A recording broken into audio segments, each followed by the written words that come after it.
Hello दोस्तों, welcome back to the another interesting lecture of animal kingdom which is on phylum porifera. मैं हूं आपका दोस्त Vishal Vishwas, currently second year MBBS student from UCMS Delhi.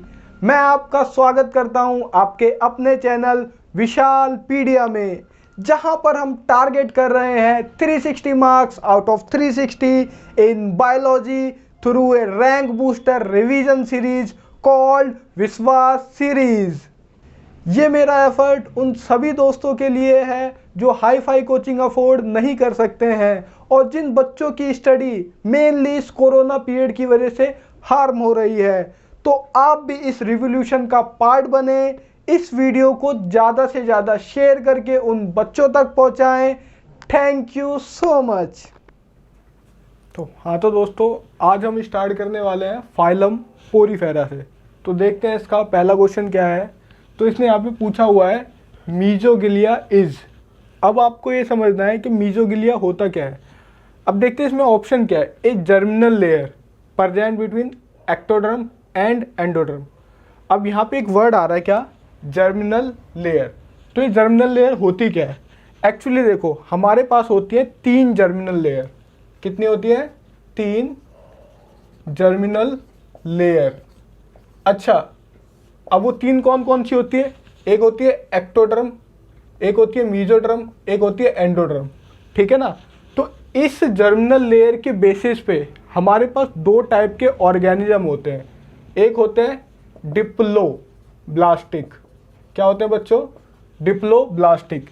एक होते हैं ट्रिप्लोब्लास्टिक। एक होते हैं ट्रिप्लोब्लास्टिक। ऐसे ऑर्गेनिज्म जिसमें 2 जर्मिनल लेयर प्रेजेंट है, कौन कौन सी? एक्टोडर्म और एंडोडर्म, उनको हम बोलते हैं डिप्लोब्लास्टिक। और ऐसे ऑर्गेनिज्म जिसमें तीनों जर्मिनल लेयर प्रेजेंट है, एक्टोडर्म, मीजोडर्म और एंडोडर्म, उसको हम बोलते हैं ट्रिप्लोब्लास्टिक। देखो, जैसे ये मान लो आपकी होगी एक्टोडर्म। सबसे बाहर वाली लेयर जो आपकी क्या होगी, ये होगी आपकी एक्टोडर्म। सबसे अंदर जो है आपकी लेयर, ये क्या होगी आपकी एंडोडर्म। इसी तरह यहाँ पर ये आउटर लेयर क्या होगी हमारी एक्टोडर्म। वेरी गुड, ठीक है ना। और सबसे अंदर जो लेयर है, इनर लेयर हमारी क्या होगी एंडोडर्म। तो ये वाली क्या है हमारी एक्टोडर्म, जो दोनों में कॉमन है, ट्रिप्लोब्लास्टिक में भी और डिप्लोब्लास्टिक में भी। और सबसे अंदर वाली लेयर कौन सी होगी हमारी एंडोडर्म। अब देखो, जो ट्रिप्लोब्लास्टिक में जो थर्ड लेयर है यानी मीजोडर्म, ये कहाँ प्रेजेंट होगी? In between ectoderm and endoderm. तो ये जो मिडल वाली लेयर है, इसका नाम क्या हो गया? मीजोड्रम। अच्छा, क्योंकि ये ट्रिप्लोब्लास्टिक है तो इसमें तीनों लेयर प्रेजेंट है, एक्टोडर्म, मीजोड्रम, एंडोडर्म। और कौन सी? Germinal layer. ठीक है ना। अब ये डिप्लोब्लास्टिक है तो इसमें केवल 2 लेयर प्रेजेंट है, एक्टोडर्म और एंडोडर्म। तो इसमें क्या होगा, ये जो बीच में जो है ना, जो खाली स्पेस दिख रहा है, ये फिल्ड होता है। ठीक है ना। अब ये किससे फिल्ड होता है? ये अनडिफरेंशिएटेड एक लेयर से फिल्ड होगा। ये जो बीच वाला स्पेस है, एक अनडिफरेंशिएटेड लेयर से फिल्ड होगा, जिसको आप बोलते हैं मीजोगिलिया, जो आपसे क्वेश्चन में पूछा गया है। ठीक है ना। तो मीजोगिलिया क्या होती है? अनडिफरेंशिएटेड लेयर होती है जो डिप्लोब्लास्टिक ऑर्गेनिज्म में प्रेजेंट होती है। ठीक है। ये जर्मिनल लेयर नहीं है। जर्मिनल लेयर होती है केवल 3, एक्टोडर्म, मीजोड्रम और एंडोड्रम। अब आते हैं ऑप्शन पे। मीजोगिलिया ए जर्मिनल लेयर, बिल्कुल गलत बात है। मीजोगिलिया जर्मिनल लेयर नहीं होती है, तो ये ऑप्शन गलत। ठीक है ना। अब सेकेंड ऑप्शन है an undifferentiated layer present between ectoderm and endoderm. बिल्कुल सही बात है। अनडिफरेंशिएटेड लेयर है जो एक्टोडर्म और एंडोडर्म के बीच में प्रेजेंट है। ठीक है। अगला ऑप्शन क्या है? अनदर नेम ऑफ मीजोड्रम, जो बिल्कुल गलत है। मीजोड्रम का दूसरा नाम नहीं है। डी ऑप्शन क्या है? ए स्पंजी लेयर ऑफ स्किन। तो ये भी ऑप्शन आपका गलत है। अच्छा, आपको यहाँ पे एक बात और ध्यान देनी है कि ज़्यादातर आपसे पूछा जाता है कि डिप्लोब्लास्टिक में कौन कौन से ऑर्गेनिज्म आते हैं। तो यानी इसका एग्जाम्पल आपको याद करना है। तो डिप्लोब्लास्टिक में आपका आता है पोरीफेरा, सिलेंट्राटा और टिनोफोरा। ठीक है ना, पीसीसी। अच्छा, ट्रिप्लोब्लास्टिक में कौन आता है? आपका प्लेटीहेलमिन्थेस टू कॉर्डेटा, ठीक है ना, P2C। अब आपको यहाँ पे एक बात ध्यान रखनी है, जो यहाँ पे जो पोरीफेरा है, आपको इसमें ध्यान क्या रखना है, ये not a true diploblastic, not a true diploblastic, ठीक है ना। अब देखो यहाँ पे ये क्या है, प्लेटीहेलमिन्थेस टू कॉर्डेटा, तो आपको याद रखना है P4 प्लेटीहेलमिन्थेस, फिर उसके बाद AAA, बताया ना आपको कई बार, एस्केलमेंथिस, एनालिडा, आर्थ्रोपोडा, फिर मी मतलब मोलुस्का एंड इकाइनोडर्मेटा, ठीक है ना, और फिर HC हेमिकॉर्डेटा और कॉर्डेटा, ठीक है ना। तो ये हुआ हमारा ऑल अबाउट जर्मिनल लेयर। तो हाँ, तो दोस्तों हमारा नेक्स्ट क्वेश्चन है, पेकुलैरिटी ऑफ स्पंजेस इज। पेकुलैरिटी का मतलब होता है कैरेक्टरिस्टिक फीचर। स्पंजेस का क्या कैरेक्टरिस्टिक फीचर है? तो अब ऑप्शन देखते हैं, canal system, B water vascular system, C central gastrovascular cavity, D bioluminescence. अब देखो ये बहुत अच्छा क्वेश्चन है, इससे एक क्वेश्चन से आपके 4 क्वेश्चन हो जाएंगे। अब देखो स्पंजेस का पूछा है, तो स्पंजेस में होता है कैनाल सिस्टम, तो आपका राइट आंसर इसका क्या बना, कैनाल सिस्टम। तो वाटर वेस्कुलर सिस्टम किस में होता है? वाटर वेस्कुलर सिस्टम होता है आपका इकाइनोडर्मेटा में, इकाइनोडर्मेटा में आपका वाटर वेस्कुलर सिस्टम है, तो ये इसका कैरेक्टरिस्टिक फीचर है, आपको ध्यान रखना है। सेंट्रल गैस्ट्रोवेस्कुलर कैविटी किस में होती है? ये होती है आपकी नाइडेरिया में, तो ये नाइडेरिया का कैरेक्टरिस्टिक फीचर है। नाइडेरिया का ही दूसरा नाम क्या होता है? Coelenterata, very good, Coelenterata. Bioluminescence, ये किसका कैरेक्टरिस्टिक फीचर है? ये होता है आपका टीनोफोरा का। किसका होता है दोस्तों? टीनोफोरा का। तो आपको ये पेकुलैरिटी पूछे या कैरेक्टरिस्टिक फीचर पूछे तो आपको याद रखना है, और ये चारों पॉइंट याद रखने किसके किसकी पेकुलैरिटी है या कैरेक्टरिस्टिक फीचर है, ठीक है ना। तो इसका आंसर हमारा बना ए, कैनाल सिस्टम। तो हाँ, तो दोस्तों हमारा नेक्स्ट क्वेश्चन है, कैनोसाइट्स आर प्रेजेंट इन। अच्छा देखो, कैनोसाइट्स एक्चुअली होते किस में? कैनोसाइट्स होते हैं स्पंजेस में। किस में होते हैं दोस्तों? स्पंजेस में। स्पंजेस बोलो या पोरीफेरा बोलो, क्योंकि पोरीफेरा का ही कॉमन नाम क्या होता है? स्पंजेस। अब देखो ये सारे आपके एग्जाम्पल दिए हुए हैं, तो पहला एग्जाम्पल दिया आपका ऑप्शन में फाइसेलिया। तो फाइसेलिया किसका एग्जाम्पल होता है? Physalia is the member of Cnidaria, जिसको आप सिलेंट्राटा बोलते हो, ठीक है ना। अच्छा, sycon, sycon is the example of Porifera, तो आपका राइट आंसर क्या बनेगा? पोरीफेरा, ठीक है। तो बी आपका राइट आंसर है, यानी कैनोसाइट्स आर प्रेजेंट इन पोरीफेरा या स्पंजेस। पोरीफेरा का ही दूसरा नाम क्या होता है? स्पंजेस। सी भी देख लेते हैं, प्लूरोब्राकिया। प्लूरोब्राकिया किसका एग्जाम्पल होता है? Pleurobrachia is the example of ctenophora, ठीक है। तो ये भी आपका यहाँ पे एग्जाम्पल नहीं बना। इकाइनस किसका एग्जाम्पल होता है? Echinus is the example of Echinodermata, ठीक है ना। तो कैनोसाइट्स आर प्रेजेंट इन साइकोन। तो अब देखो ये जो कैनोसाइट्स है ये होता क्या है? देखो ये साइकोन का स्ट्रक्चर है, ठीक है ना। तो ये क्या है? आपका साइकोन है, ठीक है ना। तो जो ये साइकोन है इसमें कई सारे आपको पोर दिखेंगे, तो इसको हम क्या बोलते हैं? ऑस्टिया। और यहाँ पे एक बड़ा सा पोर दिखेगा, उसको हम क्या बोलते हैं? ऑस्कुलम। आप जानते हो ऑस्टिया से वाटर अंदर जाता है और ऑस्कुलम से निकलता है, और बीच में यहाँ पे एक कैविटी होती है जिसको आप क्या बोलते हो? स्पंजोसियोल। क्या बोलते हो? स्पंजोसियोल। तो वाटर आपका ऑस्टिया से अंदर जाता है, स्पंजोसियोल से होता हुआ ऑस्कुलम में जाता है, और जो आपकी स्पंजोसियोल है इसके अंदर यहाँ पर छोटे छोटे सेल्स होते हैं, ठीक है ना, जिसके ऊपर ऐसे करके सीलिया से लगे होते हैं। तो ये जो छोटे छोटे सेल हैं इसी को आप क्या बोलते हो? Choanocytes. Choanocytes are only present in sponges या पोरीफेरा। अच्छा, इस जो एक कैनोसाइट है इसका एक और नाम होता है कॉलर सेल। तो आपको दोनों नाम याद रखने हैं, या तो कैनोसाइट्स बोले या कॉलर सेल बोले, ये दोनों ही किसके अंदर प्रेजेंट होते हैं? पोरीफेरा में, ठीक है ना। ये किसका डायग्राम है? साइकोन का। अच्छा, साइकोन का दूसरा नाम होता है स्काइफा।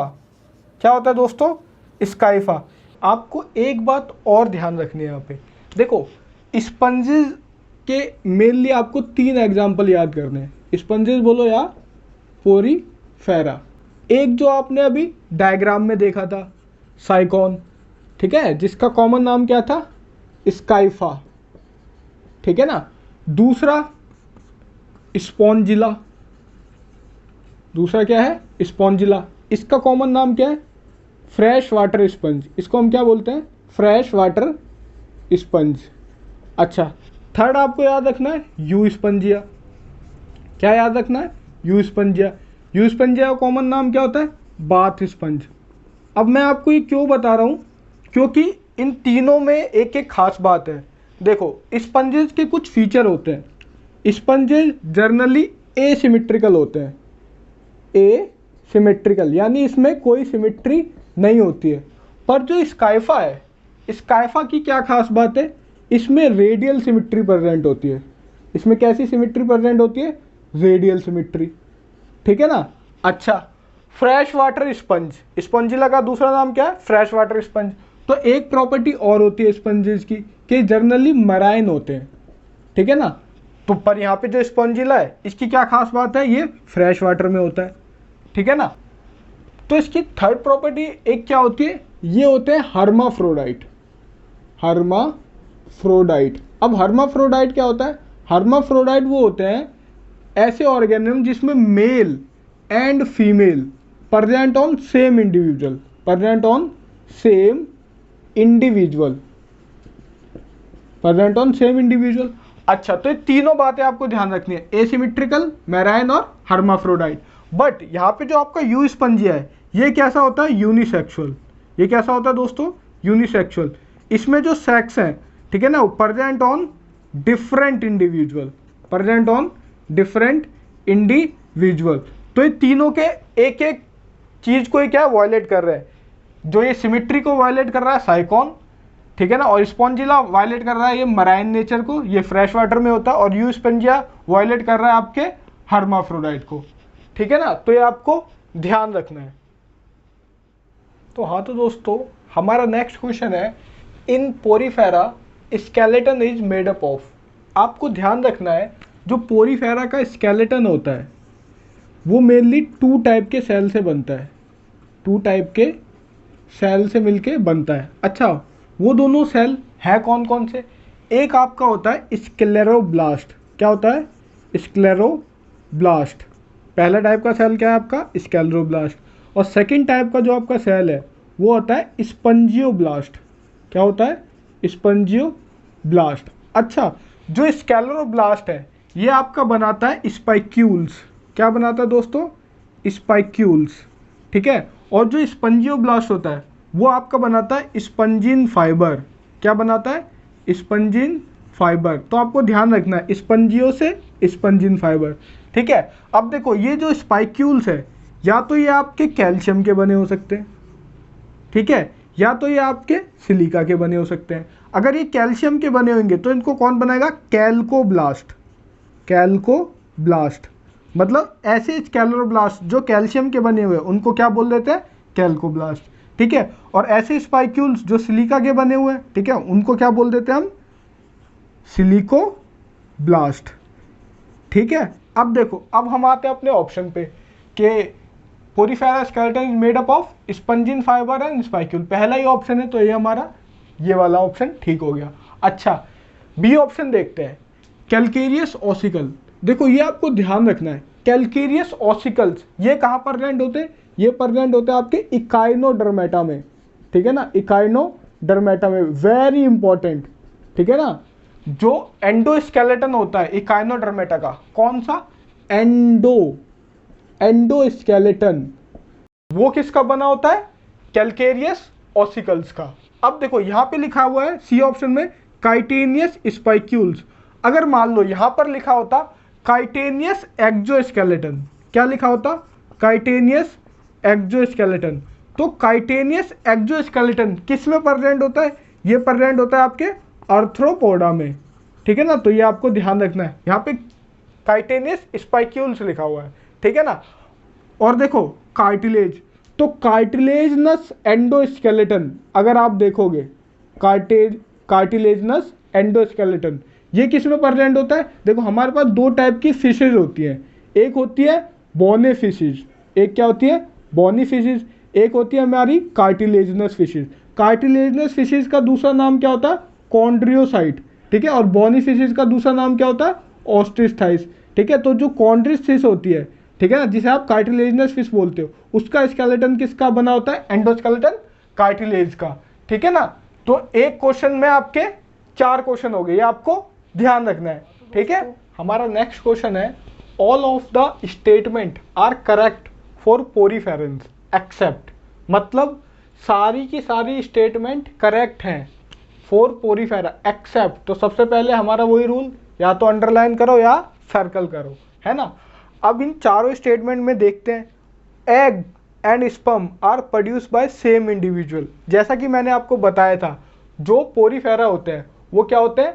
हर्माफ्रोडाइट होते हैं, हर्माफ्रोडाइट। और हर्माफ्रोडाइट ऑर्गेनिज्म में क्या होता है? मेल और फीमेल सेम इंडिविजुअल पे होता है, यानी मेल जो ऑर्गेनिज्म है वही एग प्रोड्यूस करेगा और वही स्पर्म प्रोड्यूस करेगा। तो ये वाली स्टेटमेंट सही है, ठीक है। दूसरी देखते हैं, they are generally marine and mostly asymmetrical. बिल्कुल ये वाली स्टेटमेंट भी सही है। मैंने बताया था कि पोरीफेरा जनरली मराइन होते हैं, इसका एक्सेप्शन क्या था? Fresh water sponge, स्पंजिला। और ये मोस्टली एसिमेट्रिकल होते हैं, इसका एक्सेप्शन क्या था? साइकॉन, जिसको हम स्काइफा बोलते हैं, वो क्या था? Radial symmetry. तो बी स्टेटमेंट भी सही है। अच्छा, सी देखते हैं, they reproduce sexually as well as asexually. ये वाली स्टेटमेंट भी सही है। अच्छा देखो, सेक्सुअल रिप्रोडक्शन तो आपको पता है, एग और स्पर्म प्रोड्यूस करेंगे तो फर्टिलाइज होके जायगोट बन जाएगा, ठीक है ना। अब एसेक्सुअल रिप्रोडक्शन यहाँ पे होती है by the process of fragmentation, by the process of fragmentation. तो ये आपको ध्यान रखना है, एसेक्सुअल रिप्रोडक्शन किससे होती है? फ्रेगमेंटेशन से। तो बचा हमारा डी ऑप्शन, तो हमारा आंसर यही होना चाहिए, they have an extra cellular type of digestion. तो यही ऑप्शन हमारा गलत है, बाकी ये तीनों ऑप्शन हमारे सही हैं। तो इसमें पूछा था ऑल आर करेक्ट एक्सेप्ट, तो ये तीनों करेक्ट है, ये इनकरेक्ट है। क्यों इनकरेक्ट है? क्योंकि इसमें क्या लिखा हुआ है हमारा? इसमें लिखा हुआ है extra cellular type of digestion, और ये आपको ध्यान रखना है, ठीक है ना। ये नोट आपको ध्यान रखना है कि पोरीफेरा में जो डाइजेशन है वो कैसा होता है? Intra cellular type of digestion, intracellular type of digestion present in Porifera, digestion present in Porifera, ठीक है दोस्तों। थैंक यू दोस्तों इस वीडियो को लास्ट तक देखने के लिए। तो आप भी इस कोरोना पीरियड में एक हेल्पिंग हैंड बन सकते हैं, तो इस रिवोल्यूशन का पार्ट बने। इस वीडियो को ज़्यादा से ज़्यादा शेयर कर उन बच्चों तक पहुंचाएं जो हाई फाई कोचिंग अफोर्ड नहीं कर सकते हैं। So be the change. Thank you.